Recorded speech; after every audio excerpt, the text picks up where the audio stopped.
História, aula extra, 15 de maio, segunda parte. Cumprimentos a todos. Vocês podem estar estranhando porque eu estou chamando esse vídeo de segunda parte, mas é que o outro foi interrompido abruptamente, involuntariamente. Então eu preferi chamar de primeira parte, primeira parte 1 e segunda parte 1, né? Então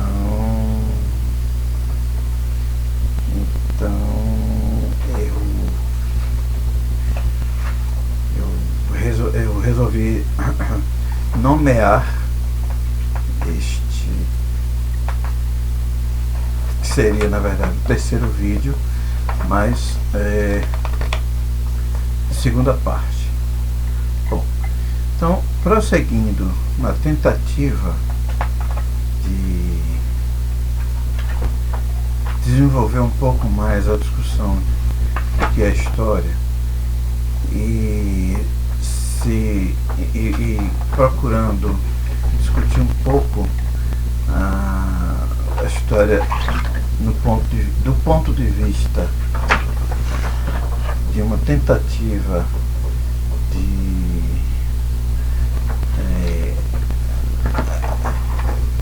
abrir um pouco a compreensão da gente acerca da história enquanto ciência,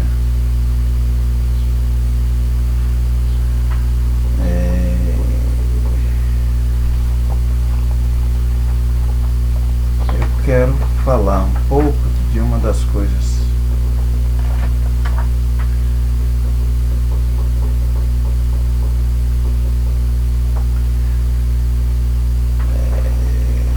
que tem atravancado um pouco, até mesmo a compreensão de determinadas leituras, até mesmo de determinadas exposições que a gente vem fazendo.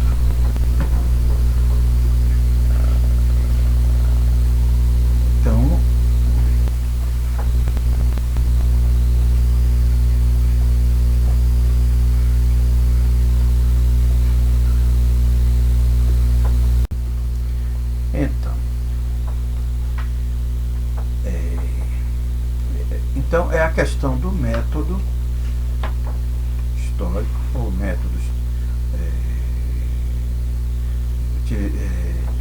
usado na pesquisa histórica.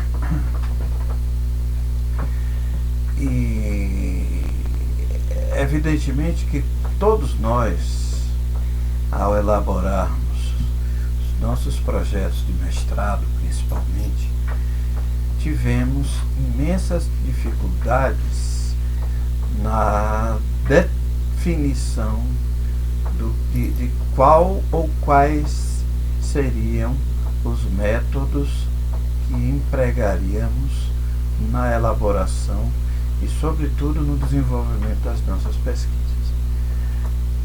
É lógico que embutido nisso está o conceito. Qual é o conceito de método? Antes, qual é o conceito de ciência? Né? Qual é o conceito de ciência? Portanto, se não temos claro qual é o conceito de ciência, teremos dificuldades em conceituar científico e, consequentemente, em compreender o que seria o método e o método científico.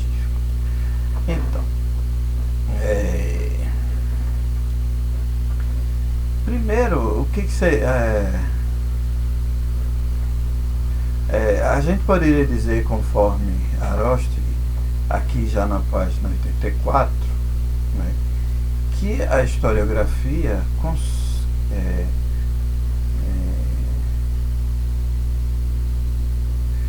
constitui um tipo particular dentre as práticas científico-sociais. E o historiador, em seu pleno exercício,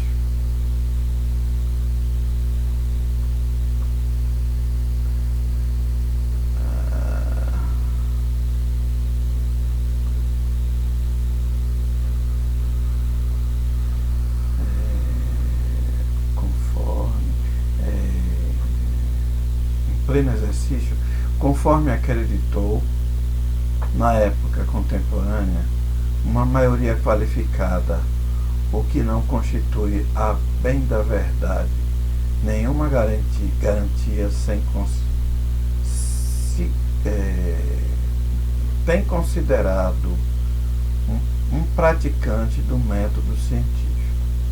A história ou o discurso historiográfico de um certo nível produz seus conhecimentos por meio de métodos científicos que constituem uma prática estabelecida, sujeita a regras. O grau de generalidade desse discurso é ainda baixo e a fragmentação das práticas tendem a aumentar, mas é um discurso obrigatoriamente sujeito à possibilidade de comprovação, como o de qualquer ciência. Em todo caso, é inegável que a historiografia, como ciência social, necessita de fundamentações mais fortes do que as que possuímos hoje. O grau de desenvolvimento de tais fundamentos é, sem dúvida, mesmo hoje, débil. E continuamos sem consenso quanto ao caminho que se deve seguir para um progresso sustentável. Então, no subtítulo, o conteúdo da historiografia e os métodos do fundamento historiográfico, eu vou para aquilo que ele está chamando na página 85.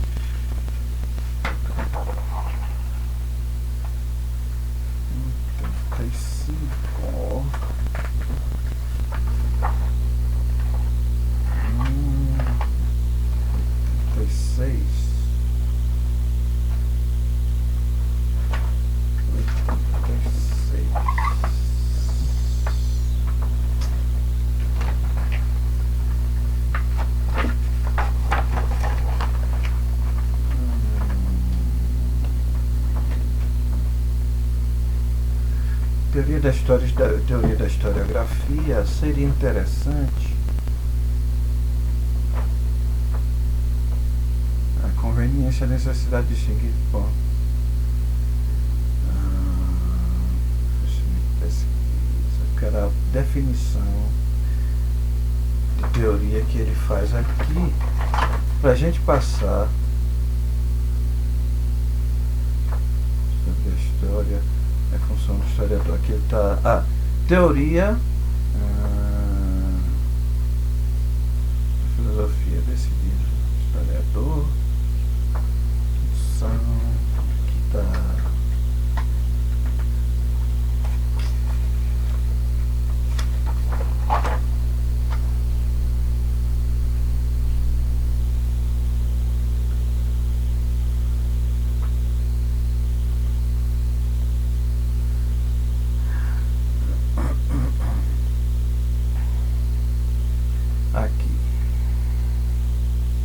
Fizemos referência a tratar essa questão, não é aqui ainda.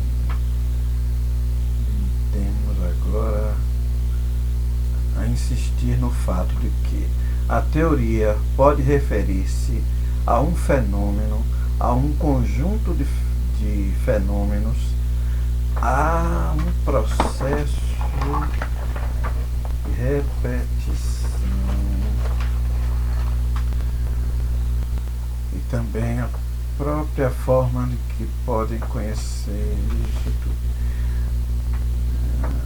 Quero a definição que ele faz de teoria aqui, rapaz.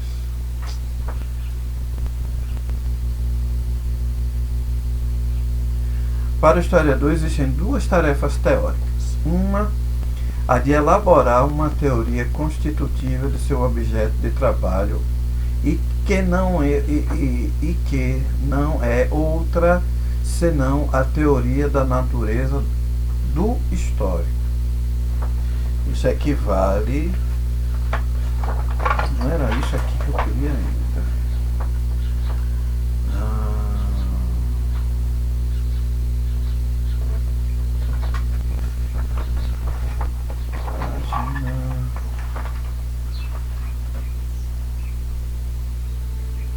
Aqui. A teoria da história refere-se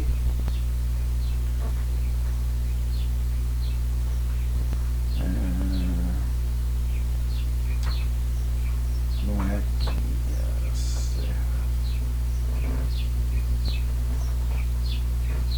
depois aqui, deixa eu pegar daqui. Desde Voltaire, pelo menos, isso é o século XVIII, passando por Kant, Hegel, Marx, Dilthey, Ricoeur e Hildebrandt, os filósofos têm especulado sobre a história. Depois, quando já no século XX estava plenamente constituída uma disciplina da historiografia, pensadores sociais, filósofos ou historiadores de profissão como Croce, Ortega, Klitzer, Collingwood, Aron, Heidegger, muitos outros, prolongaram essa reflexão, amalgamando-a muitas vezes com as observações sobre os tipos de história existentes, sobre o seu método e sobre o seu ofício de historiador. Hegel pensava realmente em substituir os historiadores nessa elaboração. O caso de Ortega y Gasset não é o caso. A teoria do conhecimento da história é outra questão. É a segunda das tarefas teóricas, de forma genérica, temos de considerar uma teoria disciplinar, que nesse caso seria a teoria da historiografia. Não é aqui ainda. Vamos ver aqui. Eu vou logo para aquilo que eu queria mesmo, que é a peculiaridade do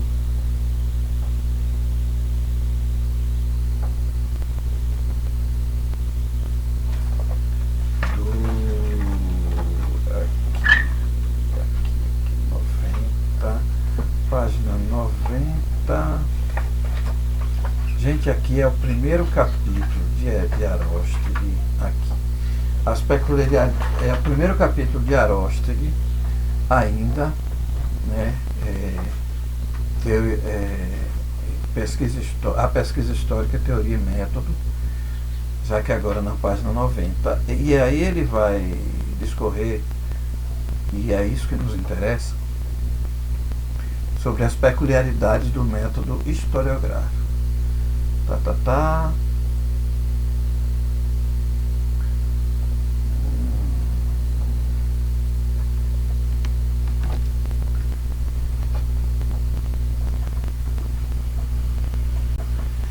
Então, já na página 91, Aróstegui diz que o primeiro problema que esta análise traz é que a palavra método, às vezes, também a palavra metodologia, como ocorre com técnica, como ocorre com ciência, com filosofia, com técnica e outras, aplica-se a tantas coisas e integra tantos contextos diferentes que cada vez que se quer usá-la com rigor, é preciso primeiro uma depuração de sentido em que é empregada, não apenas na linguagem corrente, mas também no terreno da produção filosófica ou científica. A palavra método acaba sendo muito pouco unívoca. Em sua forma mais primária, na etimologia, cuja alusão resulta sempre útil na hora de oferecer precisões, método quer dizer percurso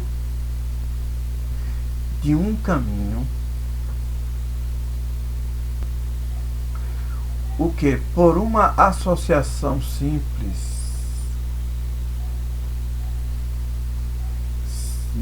e não forçada, nos leva à ideia de processo, procedimento, maneira ou forma de fazer algo.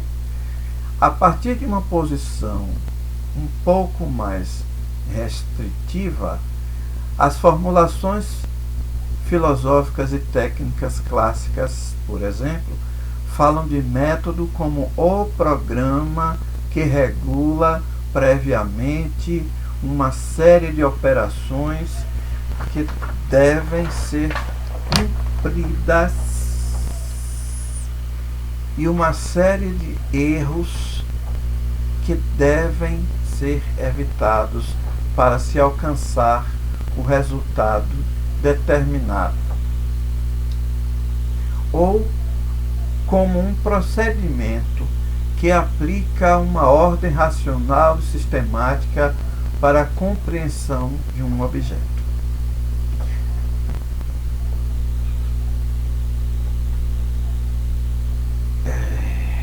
Bom, antes de prosseguir e de fazer quaisquer considerações, quero chamar a vossa atenção para uma observação que eu fiz a um dos nossos alunos ontem, que a leitura desses textos, tantos as atuais, tantos os que estamos discorrendo aqui, quanto outros que venham a fazer parte da vossa necessidade de leitura e apreensão, estas leituras elas não podem ser feitas de forma assodada, displicente, despreocupada. Toda leitura, principalmente neste momento da vossa vida acadêmica, precisa ser feita de maneira sistemática, metódica. E aí, diga-se de passagem, entra uma das definições de método que a gente acabou de ler, né? É um procedimento que requer cuidado, atenção, que requer que se atente para os conceitos apresentados, quando necessário, parar para recorrer a dicionários especializados. Nós temos, para citar apenas alguns, nós temos os dicionários de ciências sociais, nós temos um dicionário político, nós temos um dicionário de conceitos marxistas, entre vários. Então, algum conceito, alguma formulação não caiu bem na compreensão, então faz-se necessário aclarar tais conceitos antes de prosseguir a leitura. Isso de qualquer texto, para fins acadêmicos, né? Para fins de estudo. Depois, deve-se ter a devida atenção para as notas de rodapé e ou indicações de leituras Então, no caso desta última formulação, desse último parágrafo que nós acabamos de ler, tem duas notas. Uma não é mais, como é que chama? Nota de referência, que é a 120. Mas a 121 é uma nota longa.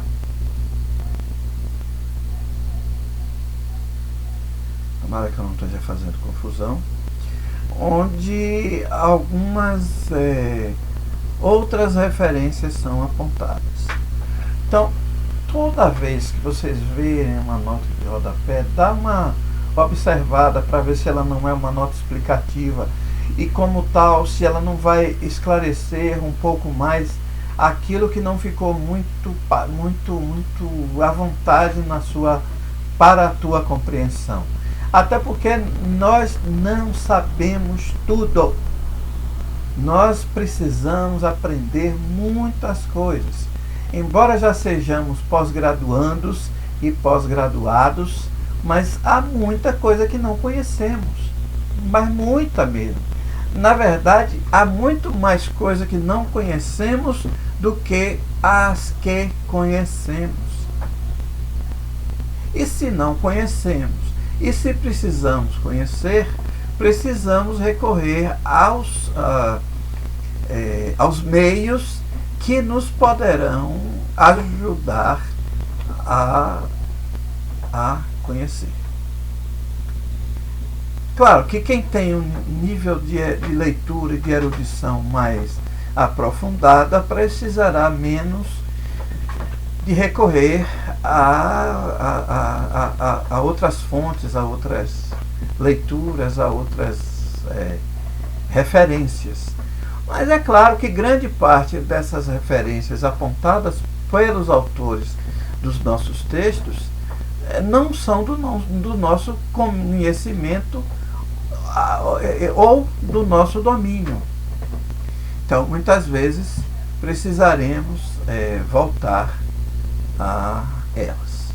Bem, então, fechadas as observações, voltemos ao conceito de método,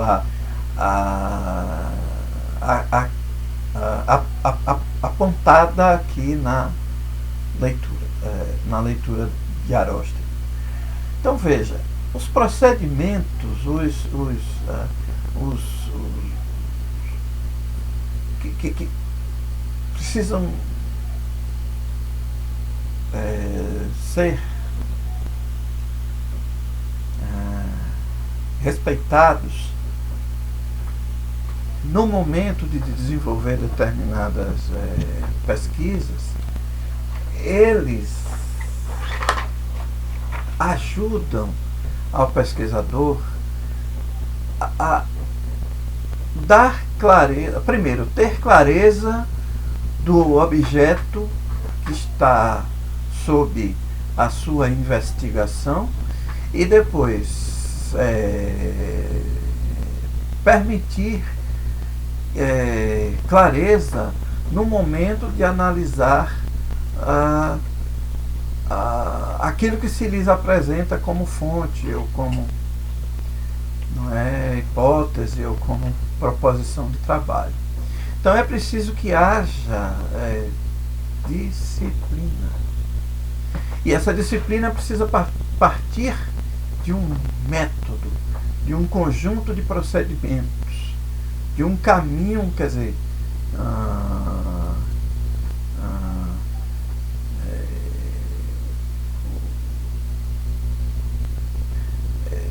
de um como é que chama? A definição de um percurso a se fazer em um determinado caminho. Então, o que é o método? Qual é a sua proposta? Minha proposta é sair da cidade de Irecê em direção a Brasília. Qual é o método? O caminho, a estrada, que seguramente me levará da cidade de Irecê à cidade de Brasília. Então, há um conjunto de estradas, um conjunto de normas, um conjunto de regras que você precisará obedecer para poder chegar em menor tempo, com mais segurança, com confiança até a cidade de Brasília. Então, o ponto de partida e o ponto de chegada são mediados por um método. Esse, digamos assim, grosso modo, seria mais ou menos o que se poderia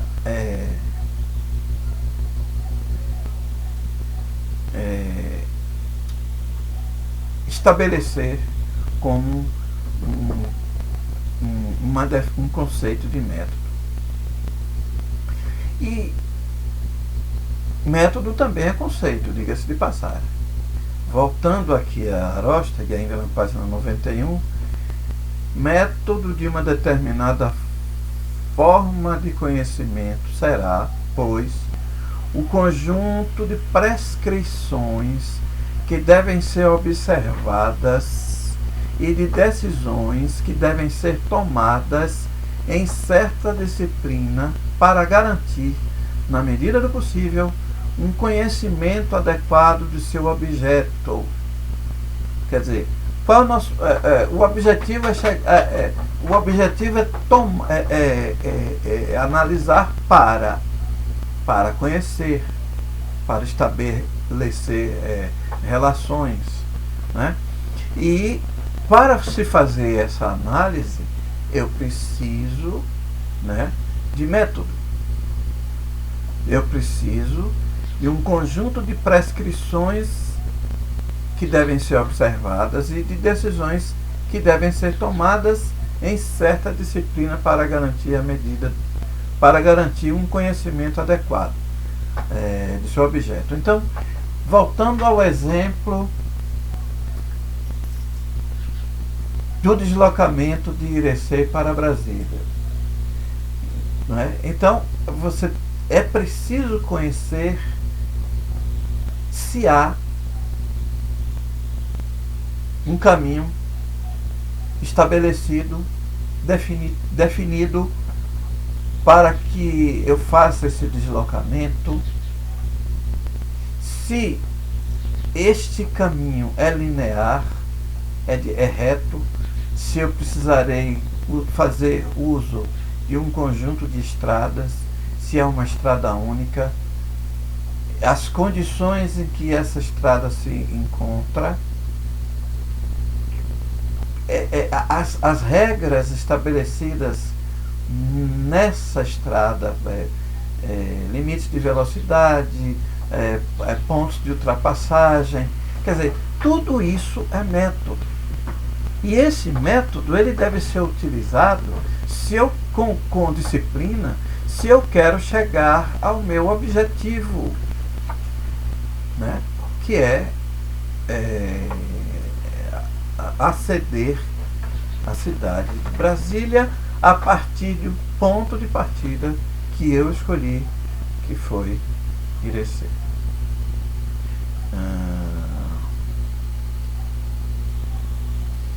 Aqui dizemos, aí ele vai explicar, né? Dizemos prescrições porque um método é um conjunto de operações que estão reguladas, que não são arbitrárias, mas que têm uma ordem e uma obrigatoriedade, sob pena de acidentes, sob pena de perda de tempo, sob pena de frustração na busca de alcançar,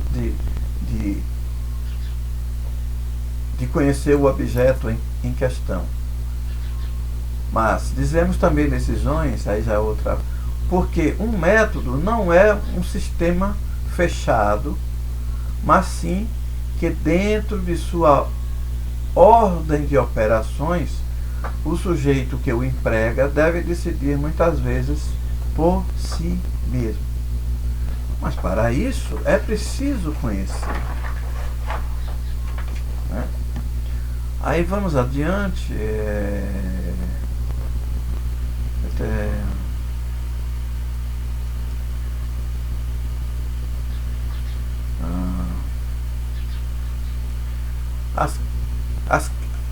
As questões do método histórico foram também objeto de grande atenção por parte de muitos historiadores a partir da segunda metade do século XIX, justamente desde o momento em que a historiografia começou a se constituir como uma disciplina autônoma e seus estudiosos tendiam a se profissionalizar como professores nas universidades. Os debates sobre o método histórico no conjunto das pesquisas sociais foram sempre precedidos por uma dupla alternativa: a consideração de que existia realmente e unicamente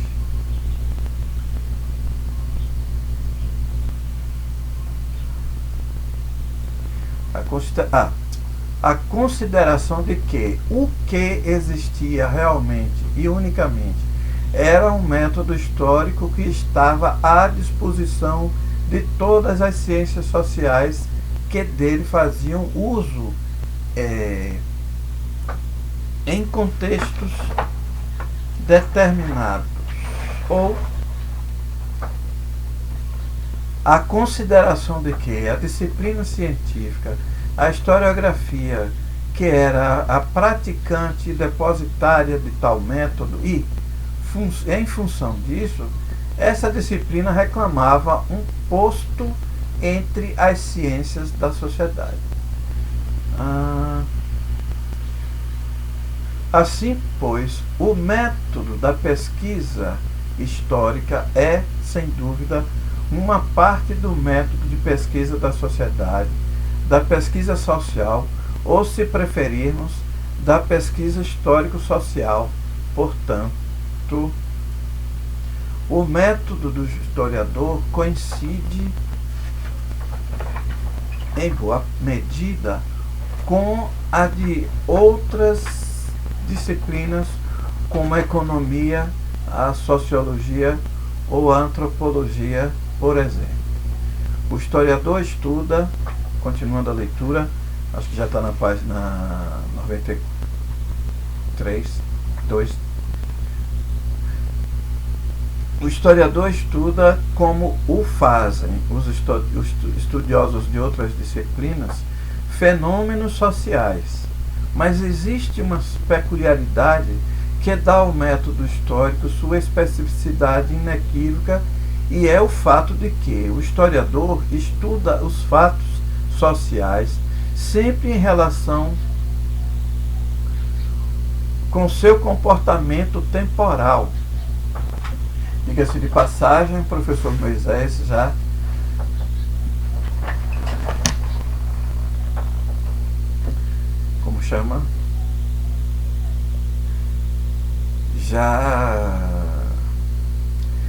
fez excelentes considerações sobre isso, né, naquele primeiro vídeo, História, Tempo e Sociedade. Isso significa que na historiografia é normal que não possa haver um procedimento de observação direta, entre aspas, da realidade.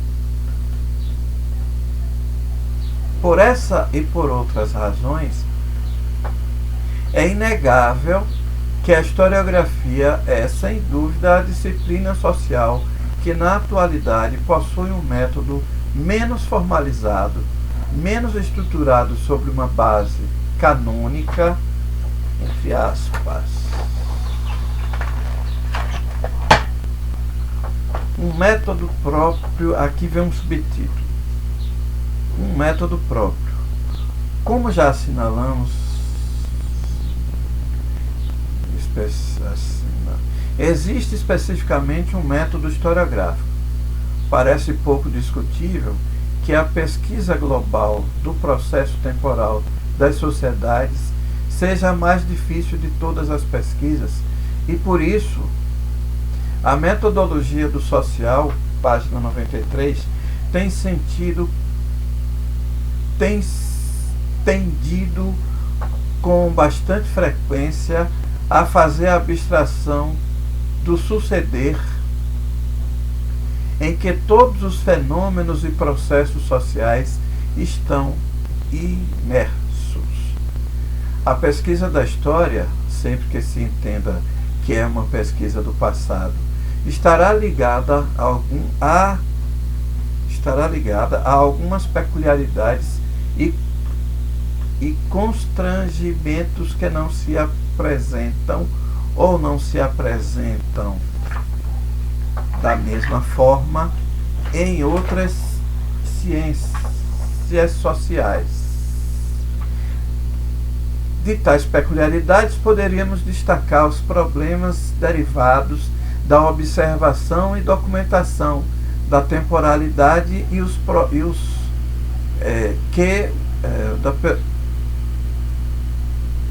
da temporalidade e os que provém da globalidade de todo o devir histórico. Estamos, portanto, diante da realidade com o maior número de variáveis que se pode conceber. Então, reparem que quando eu falei no vídeo passado de análises que apontavam para o iminente, para a iminente eclosão da Terceira Guerra Mundial, após, logo pouco depois da conclusão, né, da Segunda Guerra Mundial, inúmeras variáveis se apresentaram nos 50, mais ou menos quase 50 anos transcorridos entre o fim da Primeira Guerra e a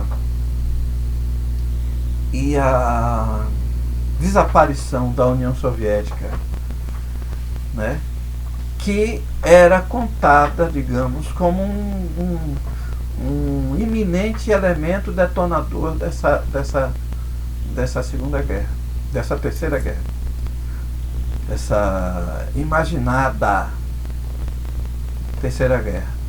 Então, as variáveis que foram sendo apensadas aos fenômenos sociais posteriores ao fim da Segunda Guerra, muitos deles escaparam, evidentemente, aos analistas da primeira geração, vamos dizer assim.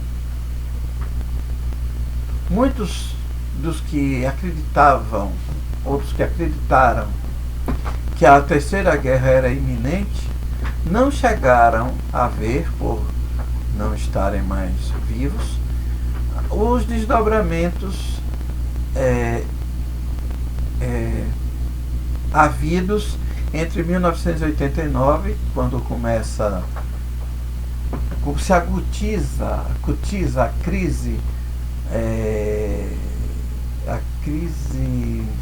do chamado socialismo real, com a queda do Muro de Berlim como símbolo maior, né, dessa crise, e a paulatina desarticulação de todas aquelas outras repúblicas satélites da União Soviética, culminando com seu próprio fim em 1991.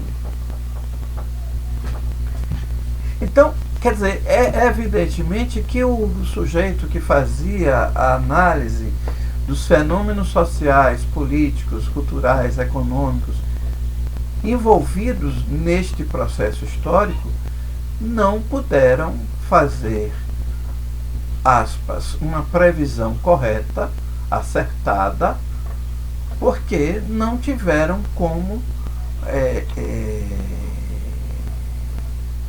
prever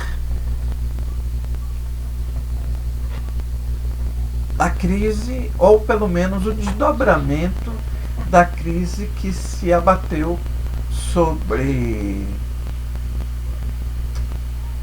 o mundo socialista, com exceção da China e de Cuba, no final dos anos 80, início dos anos 90.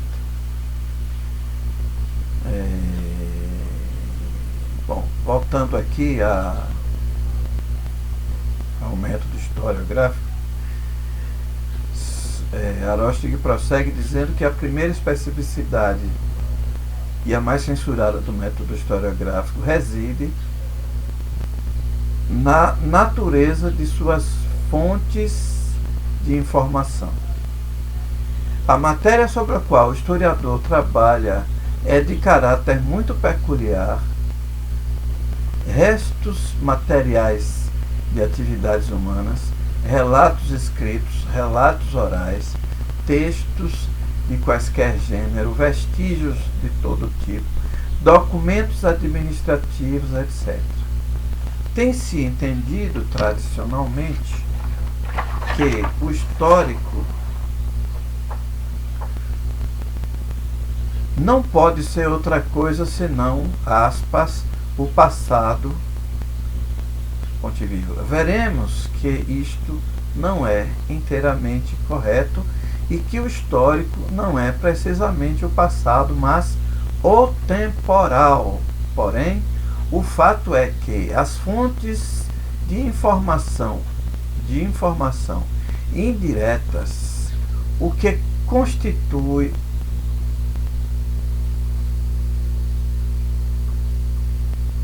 O fato é que as fontes de informações indiretas, o que constitui os vestígios, os restos ou testemunhos, são a matéria informativa normal do historiador. E aí ele diz que o depósito clássico, bom, este é um problema com o qual o historiador precisará lidar e que o fará muitas vezes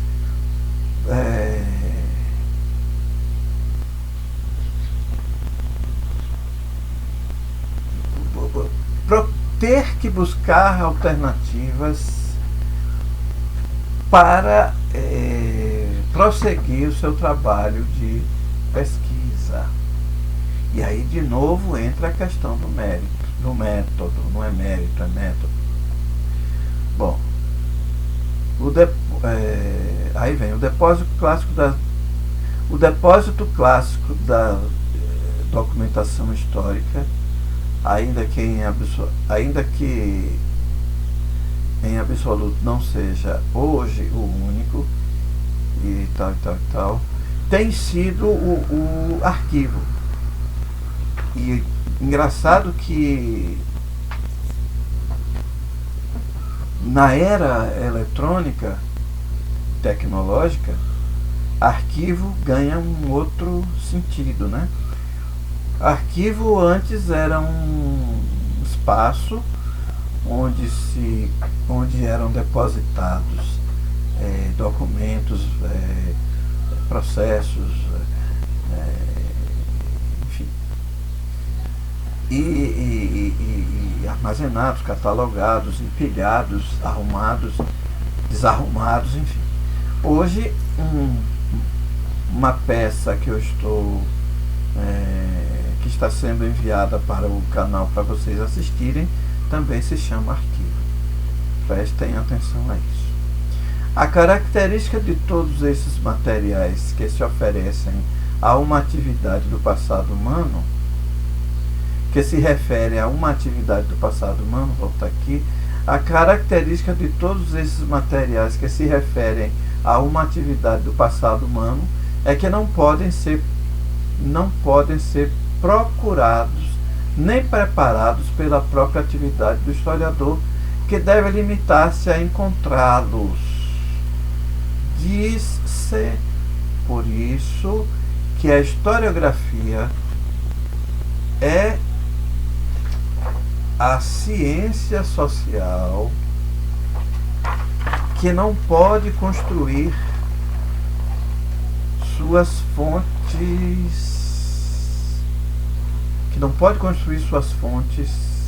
elas já se encontram feitas.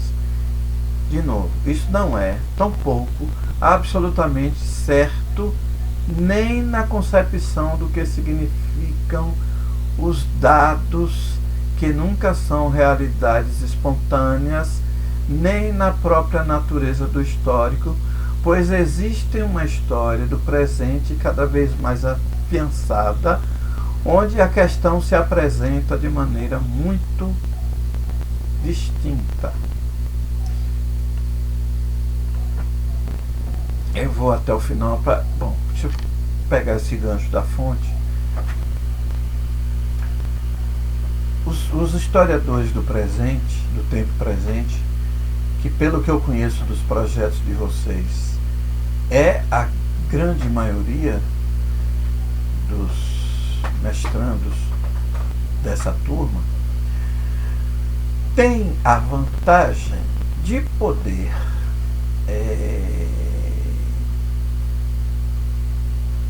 tentar resolver suas questões de fontes a partir da utilização de outras formas de construção das fontes. Veja, não estamos falando em forjar, em inventar. Nós estamos falando em construir. Então, por exemplo, uma dentre alguns falavam, usar um exemplo mais abrangente. Alguns de vocês tratam de pesquisarão, tem como objeto questões relacionadas à remanescência de quilombos, busca por reconhecimento, discussões relativas a esses reconhecimentos e tal. E muitas vezes, e eu tenho dito isso individualmente a alguns de vocês, muitas vezes vocês não encontrarão determinadas fontes arrumadinhas, prontinhas, só esperando vocês as achar, tratar e usar. Muitas vezes vocês precisarão construir essas fontes fazendo incursões em arquivos dispersos, a busca de pessoas que vivenciaram os processos em causa, a busca de memórias, tanto memórias escritas, memorialísticas, trabalhos memorialísticos, quanto memórias apreendidas a partir de entrevistas. Vão precisar buscar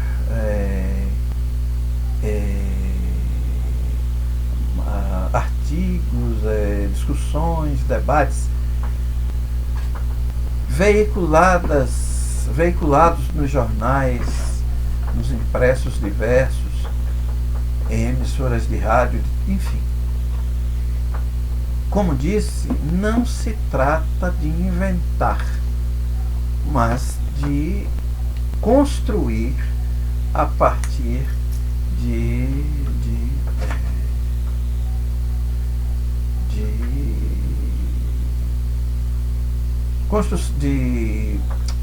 técnicas documentais modernas. Voltando, a ligação do mérito histórico ao assunto das fontes é tão estreita que durante muito tempo a maioria dos tratamentos clássicos do método historiográfico limitou-se a tratar de forma quase exclusiva o problema das fontes da história, entre aspas.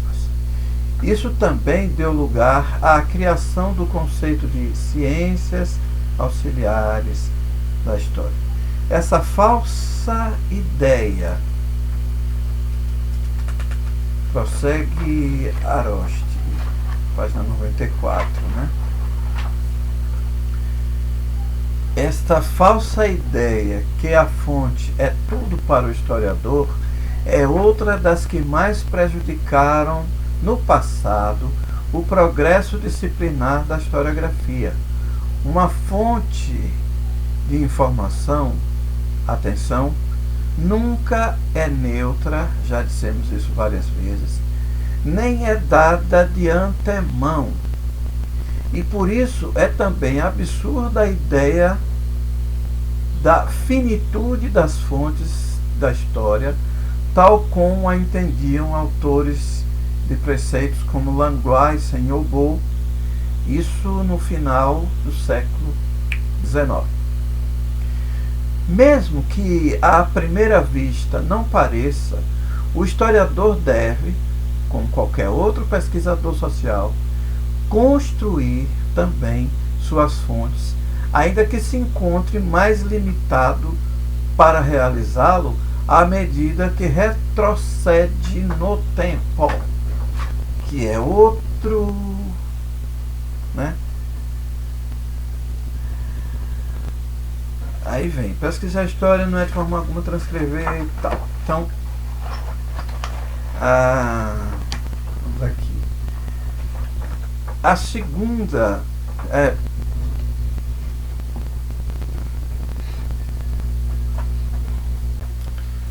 pessoal, já ficou muito grande. Eu vou gravar mais um outro vídeo para a gente concluir essa discussão aqui da questão do método, ok? Até a próxima.